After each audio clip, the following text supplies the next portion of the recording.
Hello and welcome back to the channel. As you can see here, a sort of a for NHL 17 franchise mode with the New York Islanders. I was going to quickly kind of introduce the Jersey Quest player and kind of predictions for this first season stuff. As you can see, as I said, we're in NHL 17 with the New York Islanders, so it might be slightly hard to predict who the player is. But if we go, because this menu is so bad, let me see if I can figure out how the menu works. I guess where's like the manage roster? Here we go. Edit lines, maybe? Look at the easiest way to see. This is the coach can get turned off because I don't need it. Whew. Sheesh, this roster. Anyways, yeah, so the Jersey Quest player is not a forward, it's not a defenseman. It's probably guess with the team we've been going with. It is a goalie once again. And where are they? That's fascinating. Options. Let's go to roster moves. Why are they not here? This is going to be fascinating. Go to goalies. Why is he in the minors? What the hell? Yeah, I know this will. Okay, so I need to. Yes, the player. I'll have to fix this off camera because the Jersey Quest player is Jaroslav Halák. We did his 500th game when he was a Bruin in the 2019-20 season, so it was NHL 20. So here in NHL 17 for his 40th career shutout, which he achieved in a game on December 1st, 2016, away to the Washington Capitals. So the jersey then is the Islanders. Basically, it's like the same way we have now. It's just like the Reebok Edge version of that jersey because we've basically had the same thing since they did that rebrand in the 2010s. So it's the away jersey with Halak on it. It's going to be the player in the jersey. So in terms of predictions for his first season, obviously the 2016 that's when I got back into hockey. Was when the Islanders obviously won their first playoff series in like forever, beating the Panthers in the first round, and we were supposed to go on and follow it up with like another playoff season, but then we missed out on the playoffs in this season 2016-17 by a singular point to the Maple Leafs. And then, well, this guy, Judas Iscariot, left after this next season or whatever. So, yeah, it is unfortunate, but yeah. So first season predictions, obviously, like we should be around that kind of same kind of points mark, but you would hope maybe that because a lot of the because that was like kind of crazy year where like the top 4 teams in the Metro all finished with like 100+ points, and I just don't see that happening again. So I'd imagine one of those teams will probably drop off, and we might be able to kind of, with like a similar record, be able to sneak into the playoffs that way. But if not, we won't. Then we'll have a little bit of time. Because actually, let's like double check if we go into Rosteroos, how many years are left on Halak's contract is what I am looking for here. How many years are left on your contract? 2 years remaining. So you have at least this season and next season. Okay. But yeah, so we should be fine. Yeah, I forgot like they couldn't turn morale in this game off because morale is like the terrible system. But yeah, so we should hopefully make the playoffs this season, and then if not, kind of just have to do some contract reconfiguration here, especially going to do that in terms of the lines and stuff because I can't call Halak up for whatever reason, so I might have to like trade someone to free up some cap space here, so I can get the roster all set up properly. Well, we shall see. But yeah, so a couple seconds for you guys. It'll be the 16-17 season recap.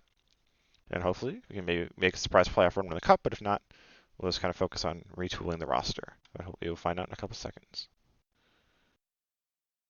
Okay, so here we are at the end of the free agency period after the 2016-17 period, and as the Stats Central thing clearly shows down here, we did not win the Stanley Cup, so let's quickly kind of recap how the season went. So, as I kind of was saying at the beginning of the episode, I was like, oh, I was 2016-17 Islanders missed the playoffs by like a couple of points, and like, that year, like 4 of the teams in the Metro hit 100 points. There's like no way that's going to happen again.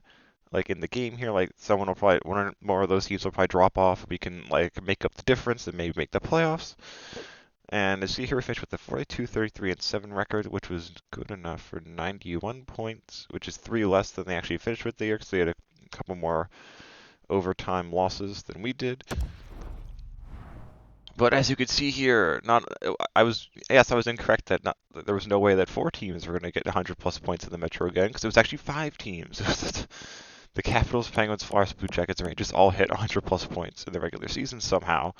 And yes, we missed the playoffs with a respectable, I would say, 91 points.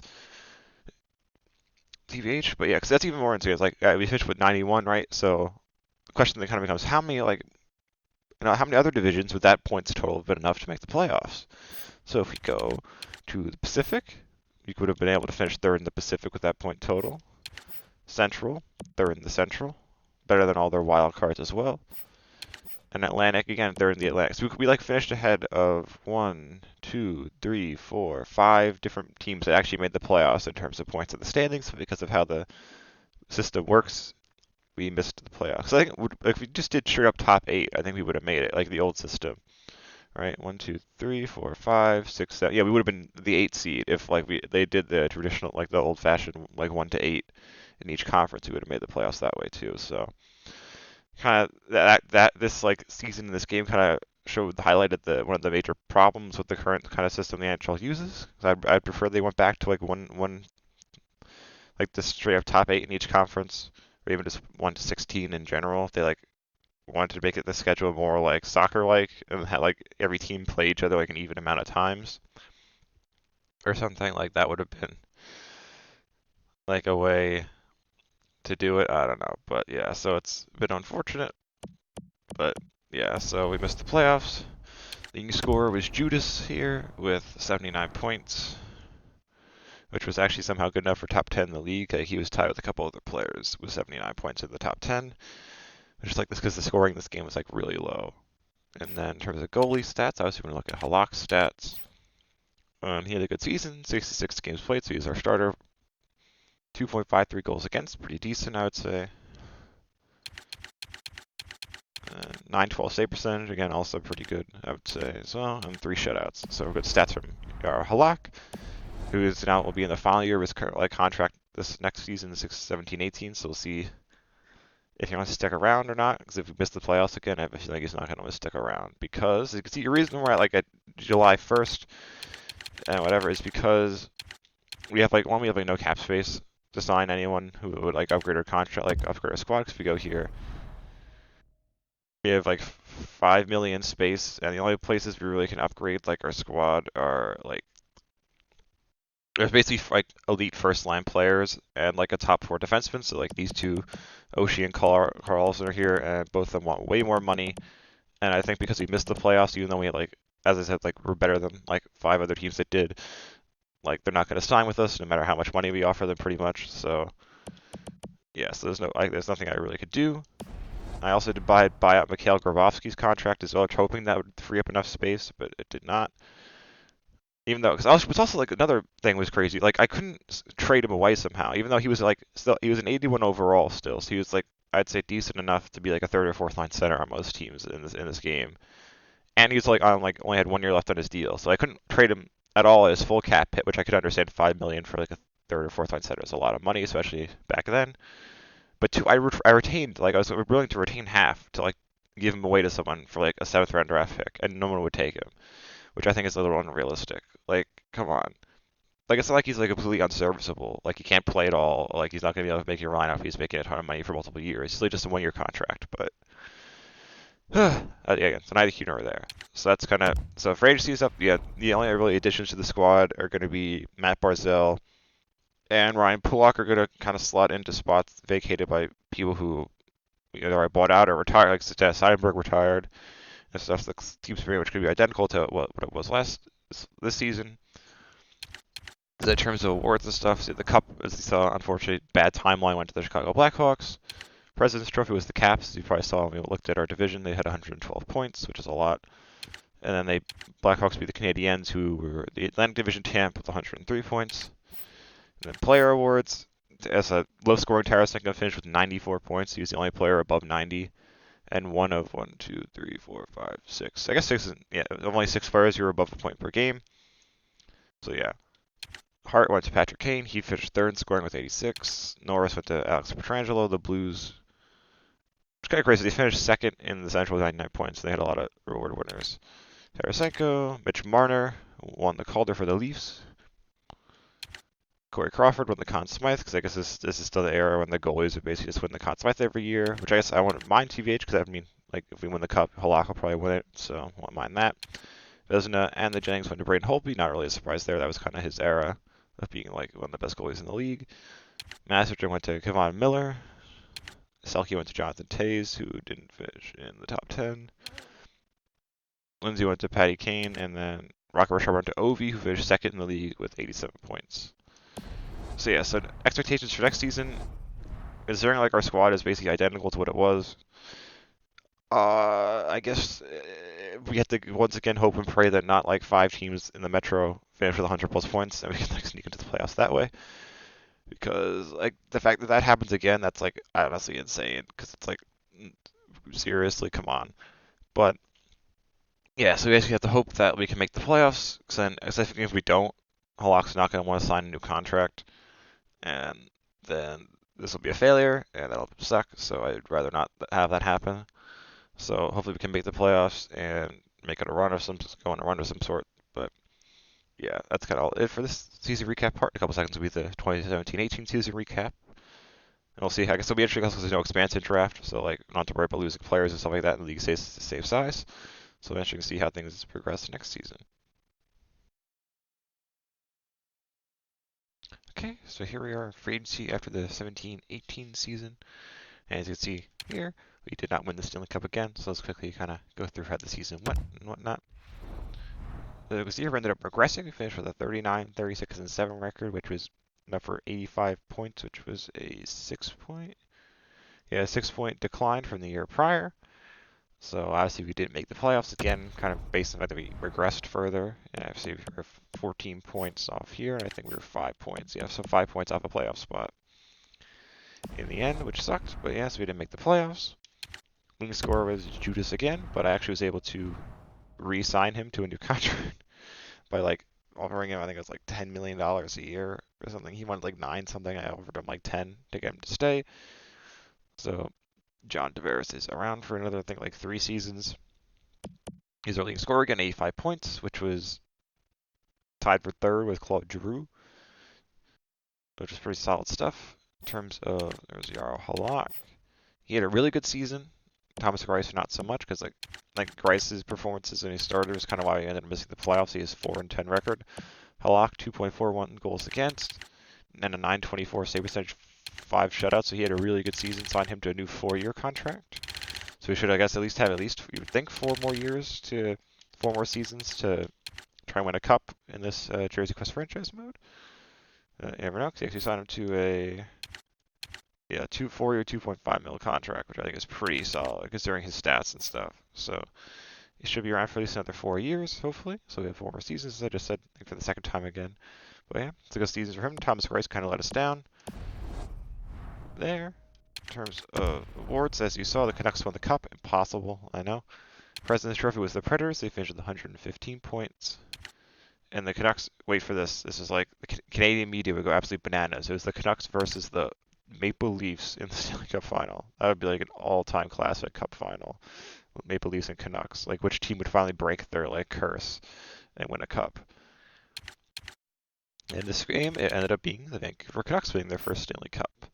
There's a player awards. Tarasenko again was the leading scorer in the league, this time with 88 points. So we had no one above 90.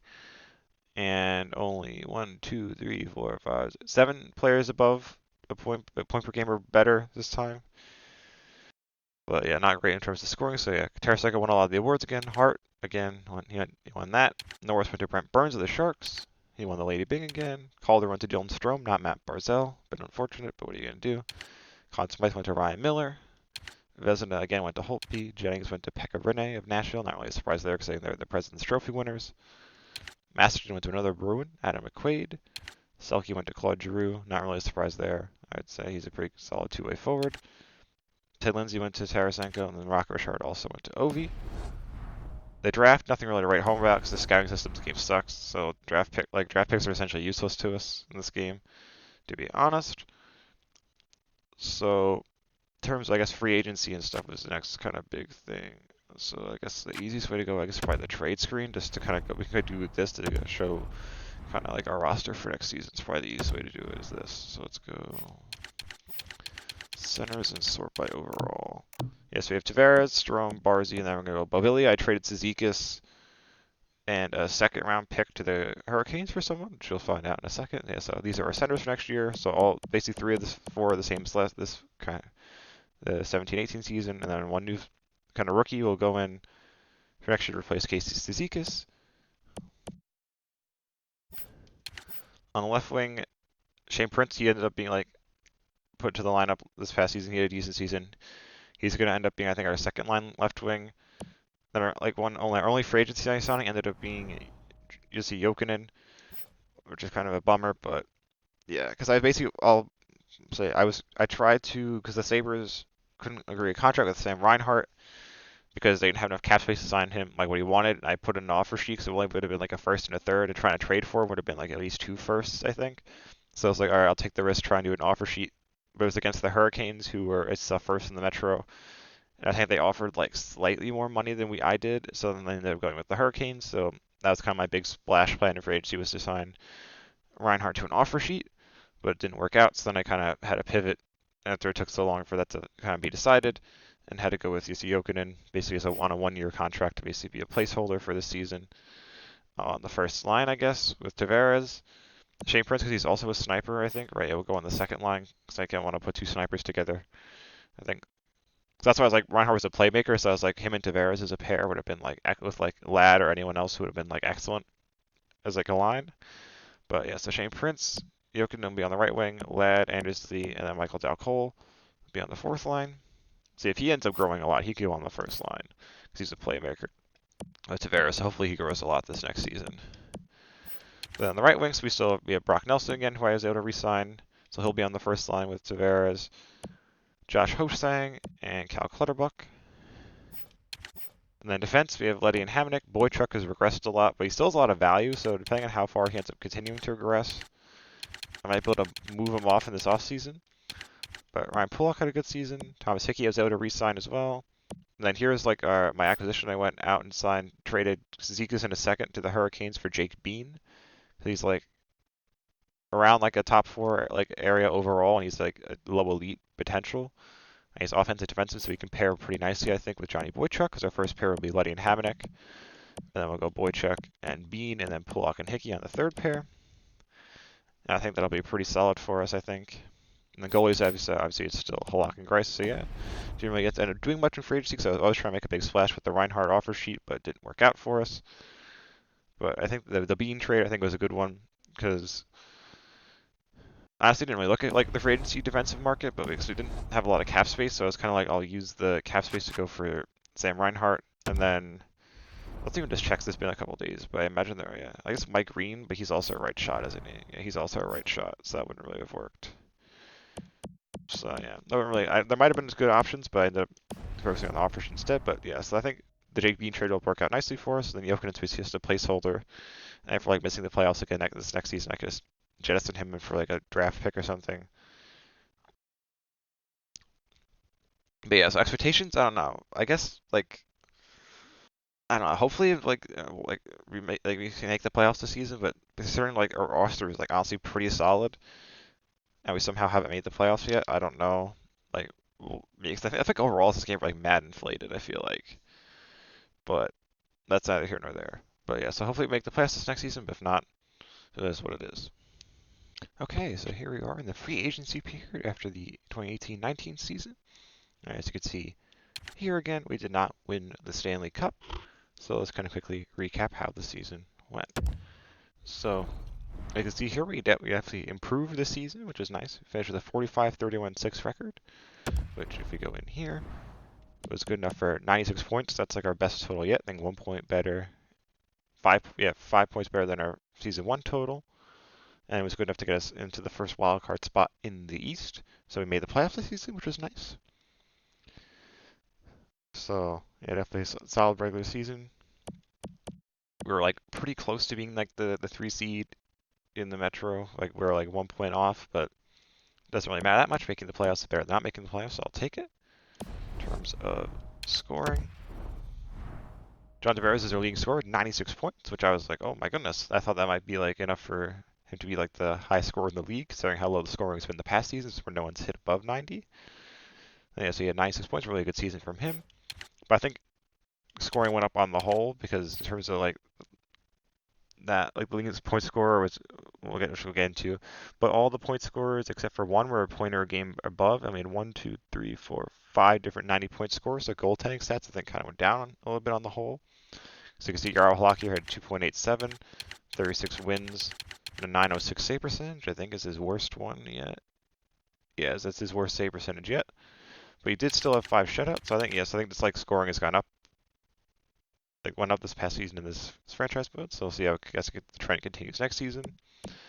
But yeah, so decent, but not his best from Halák. So decent enough season from him. In terms of the playoffs, since we actually made it, we can look at the tree. So I would have really hoped because like the Capitals won the President's Trophy 123 points. I was hoping we might be able to get them, but because we're the first wild card, not the second, we got the Lightning instead.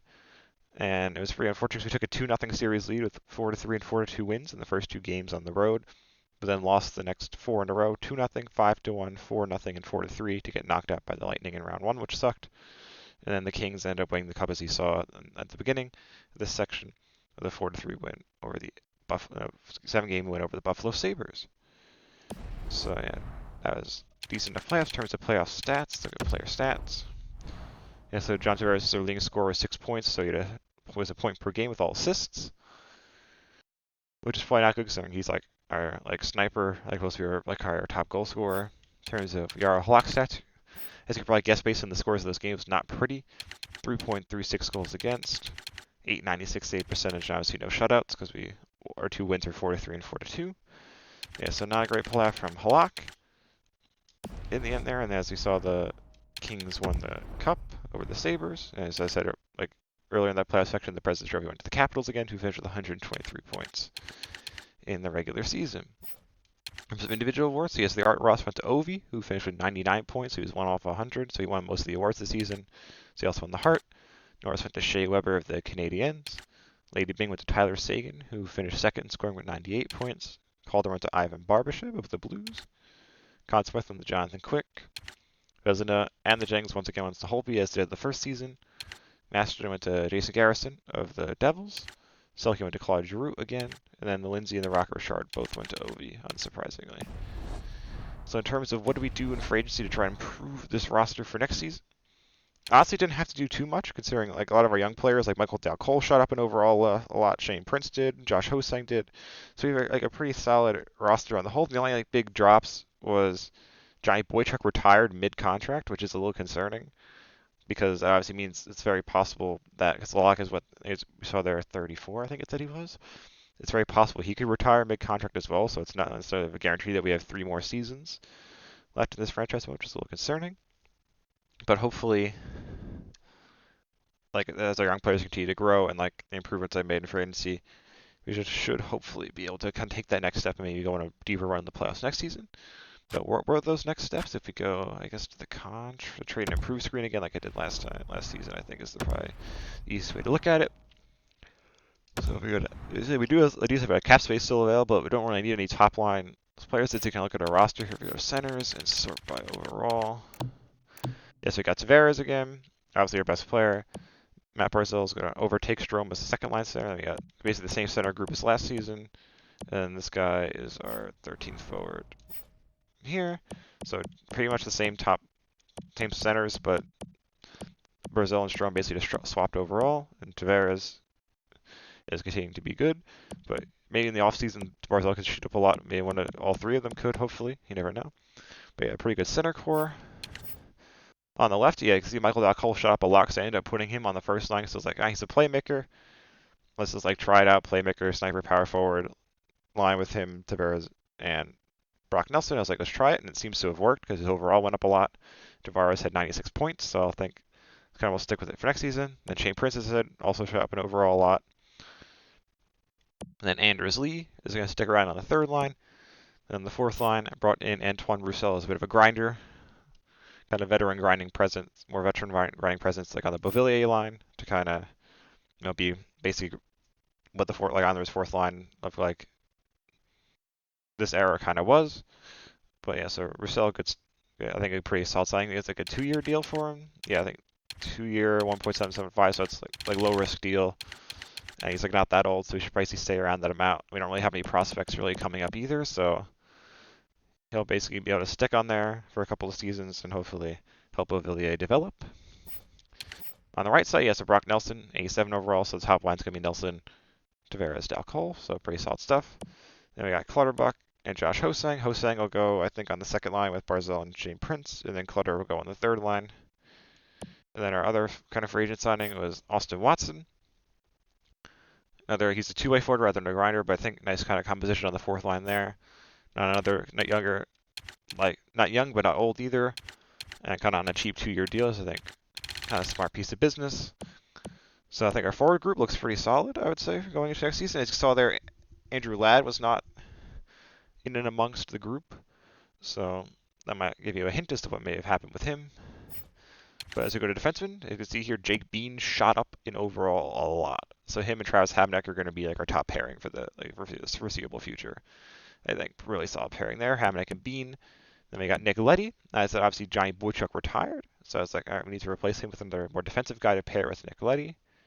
And so I traded Andrew Ladd and a second to the St. Louis Blues for Colton Parayko. So he's like a top 4 role, 85 overall, defensive defenseman, right shot. And he's pretty solid. Obviously, he's at the Olympics, I'm pretty sure, this year, so really solid defenseman, I'd say. Then we got Pulock and Hickey again on the third pair. And Petrovic is technically he was going to be our like second pair right shot defenseman because I signed him on like a 1-year deal for like a decent amount of money. But I ended up forgetting that I wanted to trade Andrew Ladd right before I started recording this. Then I traded Andrew Ladd for Colton Parayko right before I started recording this section. So Petrovic was just kind of chill as the 7th defenseman for this season. And yeah, that's kind of it. And then goalies. Yeah, so Halák is kind of staying around the same. Thomas Greison's last year's contract, so next season, after next season, he'll be replaced with this guy. But yeah, so our goalies are still in a decent spot. Yeah, he's gone down to fringe starter potential, and his role's backup technically. So we might be getting into this phase where he might end up retiring after next season, even though he's got a couple of years left in his contract. So hopefully this next season we can make the playoffs again and go on a deeper run. But yeah, you guys find out what happens in a couple of seconds. Okay, so here we are in the free agency period after the 2019-20 season. As you can see, it's another bad timeline where the Chicago Blackhawks have won another Stanley Cup. So let's get into it, how the season went. So you can see here we had an excellent record, 49 wins, 26 losses, 7 overtime or shootout losses, which was good enough for 105 points and the President's Trophy, so you're the best team in the regular season. Then somehow still couldn't win the Cup. But yes, we were best team in the regular season, excellent regular season. We're technically tied for first with St. Louis, but I think because we had 47 regulation overtime wins compared to their 43, we won the President's Trophy that way. In terms of scoring, John Tavares another excellent 90-plus point season, but scoring did regress a lot in the league, it seems like, because 91 points, I guess, spoiler alert, was most in the league. And Michael Dalcol was second with his 87. So yeah, excellent season from Tavares and Dalcol. In terms of Jaroslav Halák, he had a bit of a bounce-back campaign, 2.46 goals against, 915 save percentage, and 5 shutouts again. So I'd say really solid stuff from him. Though if you look there, it's all like his potential stuff has really declined, I think. Like if you just go in here. Actually, we can go here and check the playoff stats version, so let's just not do that here. But yeah, so in terms of the playoffs, we got matchup against the Blue Jackets in round 1, who were the second wild card, 96 points. And we lost in 6, unfortunately. They won game 1, 4-2. We won the next 2, 2-1, 3-2. And then won the next 3, 4-3, 6-1, and 4-2 to knock us out, unfortunately. And then Chicago beat Carolina, it looks like, in the Cup final. Which is kind of gross. But in terms of player stats, so Josh Hosang was our leading scorer, 2 goals, 5 assists for 7 points. Well, in terms of Halák stats, you're probably going to guess not pretty. 2 wins, 3.5 goals against, and 888 save percentage. But as you can see, his potential's now gone down to backup, and he's 35. So I have a feeling, very strong feeling, that this next season is going to be his last season. So probably the last one of this Jersey Quest franchise mode. And now you might have seen a name in the stats once or twice. I'll give you a hint, it's the big splash I made in the offseason, but let's look at awards and stuff first. So yeah, as I said, Blackhawks on the Cup, They won the President's Trophy, and we saw Chicago beat Carolina in the Cup final. In terms of player awards, John Tavares took home a lot because he was the leading scorer with 91 points. So he won the Art Ross and the Hart. Norris went to Oliver Ekman-Larsson, who was, I guess, on the Blue Jackets. He must have gotten traded or signed in free agency. But yeah, so he's a Blue Jacket. Knocked us out. So not really a big fan of that. Lady Big went to Michael Dal-Cole. As I said, he had 87 points in the regular season. Calder went to one-time Islander Dmytro Timashov of the Leafs. Conn Smythe went to Corey Crawford again. Vezina and the Jennings went to Devin Dubnyk of the Wild, who finished second in the Central with 96 points. Master went to, I'm pretty sure his first name's Dylan, because I almost signed him last season. Dylan McElrath of the Montreal Canadiens. Sulky went to Toes again. Lindsay went to John Tavares, and then the Rocket Richard went to Vladimir Tarasenko, who finished 9th in scoring with 79 points. So yes, the scoring really regressed, as you could see. So there were only 4 players who had a point per game or more, and 2 of those were the Islanders. So yeah. So in terms of free agency and stuff, let's go here. Trade screen's probably the easiest way to figure it out. Easiest way to look at the roster. So we go centers, sort by overall. So you got Tavares, it's basically the same centers again. Unsurprisingly there.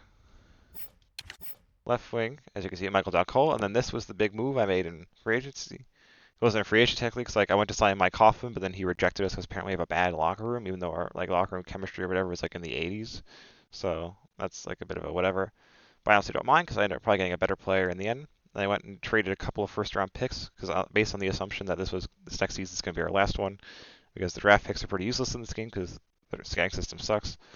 So I went and got Philip Forsberg from Nashville for I think it was 2 firsts, so he's going to slide in on the second line with Matt Barzal. Hopefully boost second line production with having an elite sniper along with Barzy's playmaking abilities. So that's the only really big train because Shane Prince, he plateaued at 84 overall, and I was like, all right, there's no point in re-signing him then because he's basically a third line forward in this game at this point. And I'll stick with Andrews Lee for some more veteran presence. So I ditched him for Philip Forsberg. Then on the right wing, again, it's all going to be the same. Nelson, Hosang, Clutterbuck, and Watson. And then defense also, again, all the same. Jake Bean, Nick Leddy, Parayko, Hamonic, Pulock, and Hickey. With Parker Wotherspoon being our 7th defenseman, I guess. I honestly might stick him in the AHL another season, just in case it goes more than next season. Because he might develop and they can replace Thomas Hickey.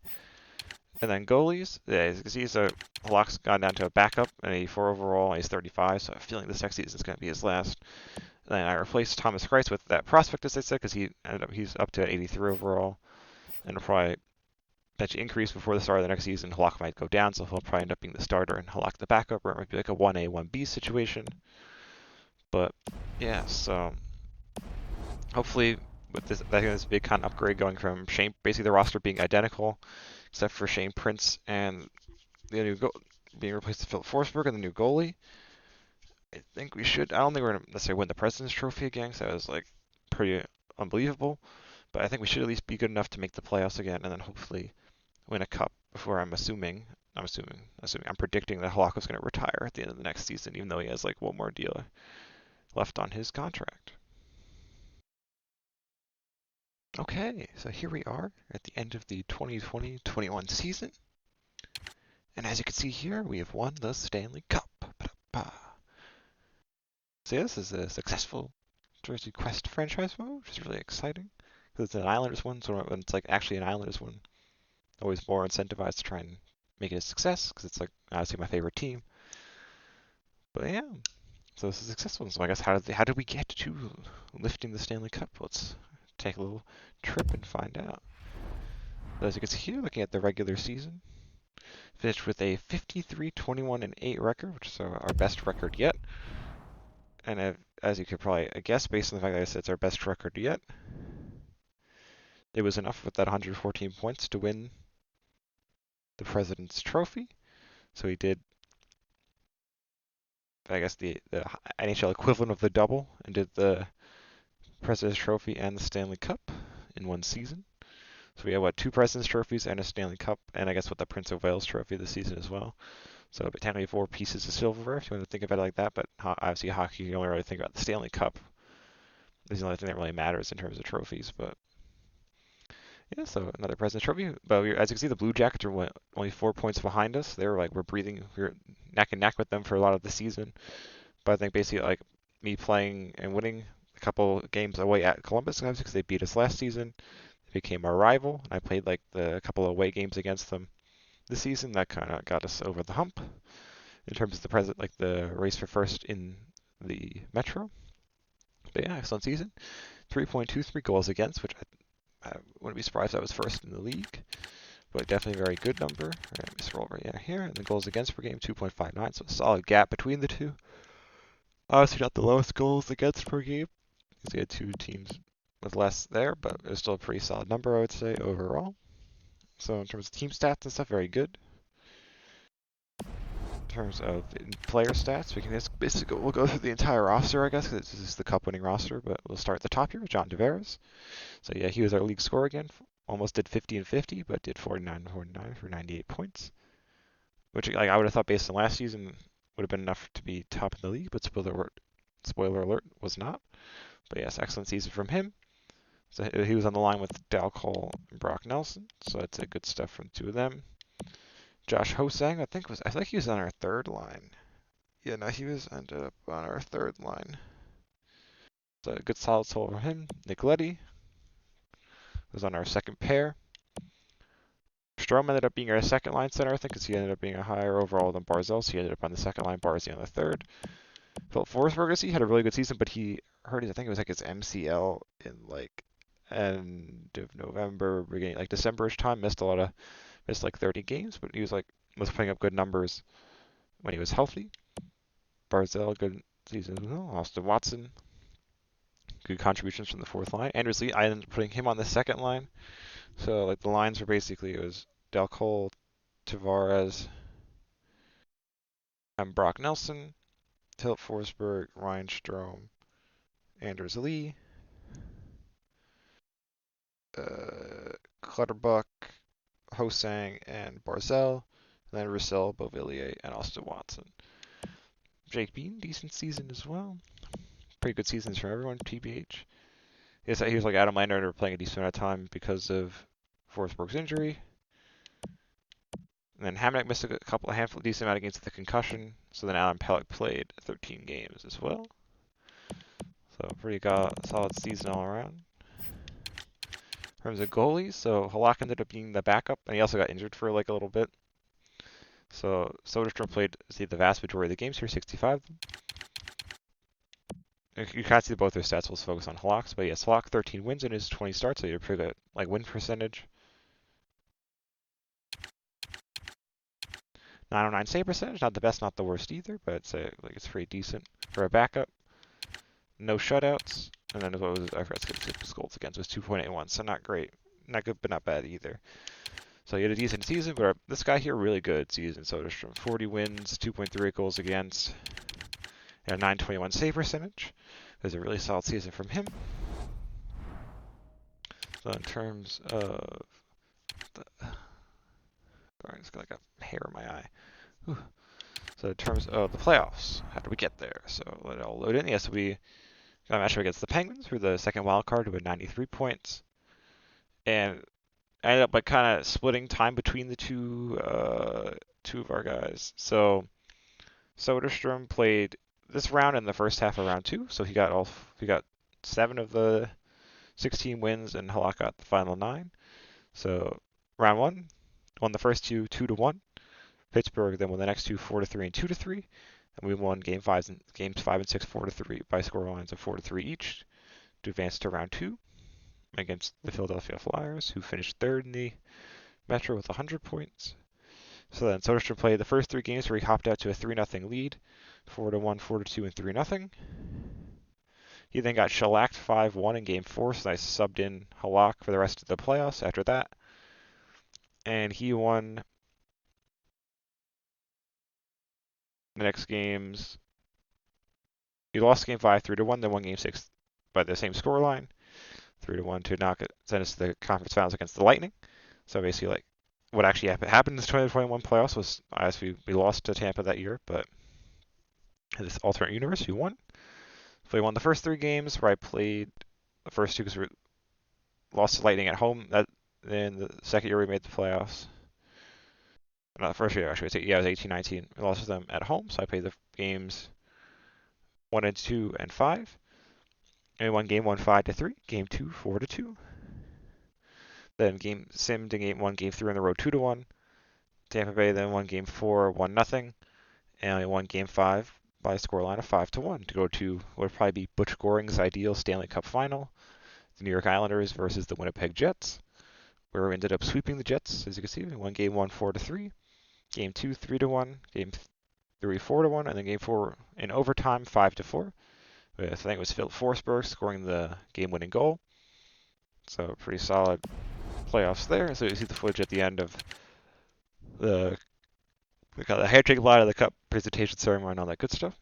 So in terms of player stats, Tavares was our leading point scorer, 12 goals, 13 assists. He was the only one who was above point per game. But Forsberg and Dal Cole, really good stats as well. Barzy had good playoffs. So these are kind of like our top guys here in double-digit points. Then everyone else kind of chipping in a little bit here and there as needed. And looking at goalies, yes, as I said, Soderstrom played the first 1.5 rounds. I got 7 wins with a 2.25 goals against and a 927 save percentage and a 1 shutout in game 3 against Philly.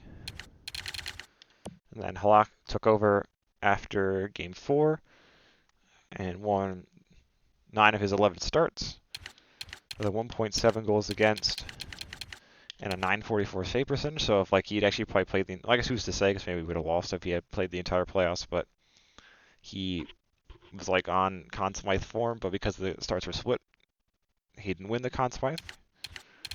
So really good stuff from him in the playoffs, coming up clutch here to win the cup for us. In terms of awards, so obviously we won the Stanley Cup, the President's Trophy, the Jets won the Clarence Campbell Bowl, and we won the Prince of Wales. Individual awards, yes, the scoring went way up this year. This is the first season we've had a 100-plus point score. We had 2. Vladimir Tarasenko was 1 with 112 points. And then Patrick Kane was the other with 109. So yeah, me thinking Tavares with 98 was the leading point scorer was naive, I suppose. Norris went to Shane Gostisbehere with the Flyers. Lady Binny went to Patrick Kane. Calder went to this guy from the Senators. As I said, because Halák and Soderstrom split starts,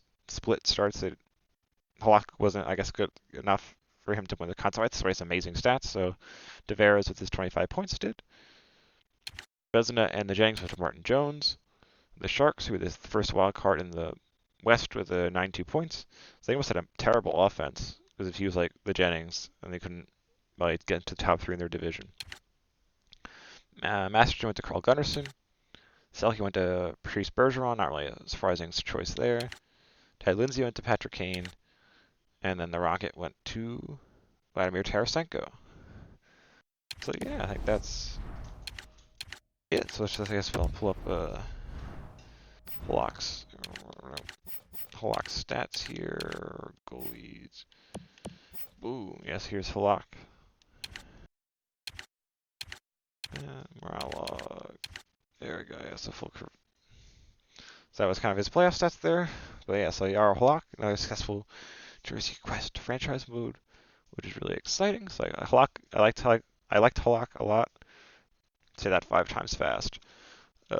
When he was here, he was kind of he was like one of the main goalies when I got back into the watching hockey again. And so yeah, he was like one of the like main goalies of my early main years of being an Islanders fan. So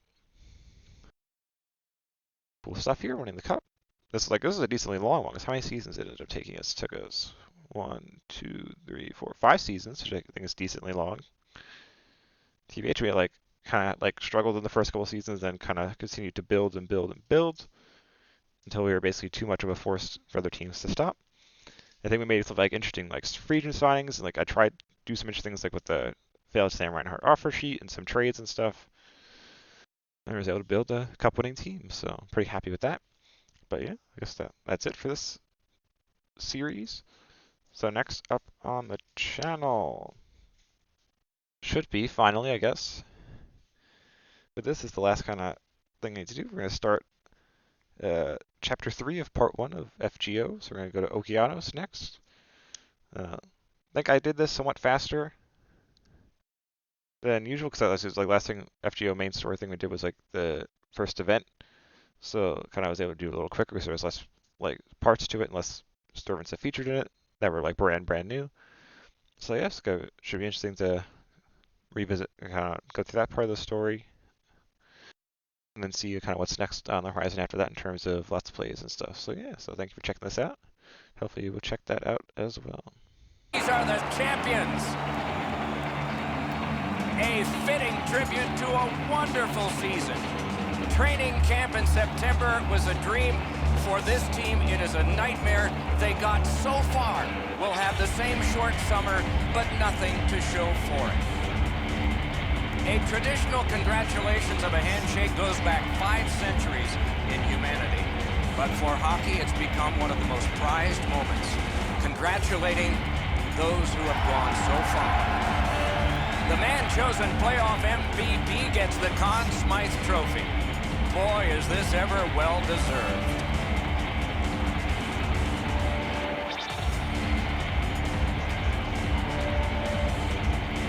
It's often said it's the hardest prize to win because it takes 8 weeks. And by tradition, the captain is the first to hold it high.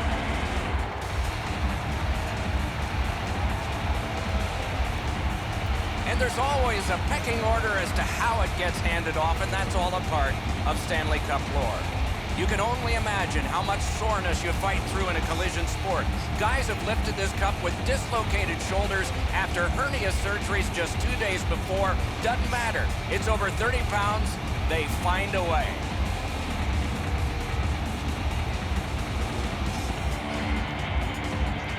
You play that hard and that long. You get your names on a trophy, rings on your fingers, and one last photograph. Evidence of it all.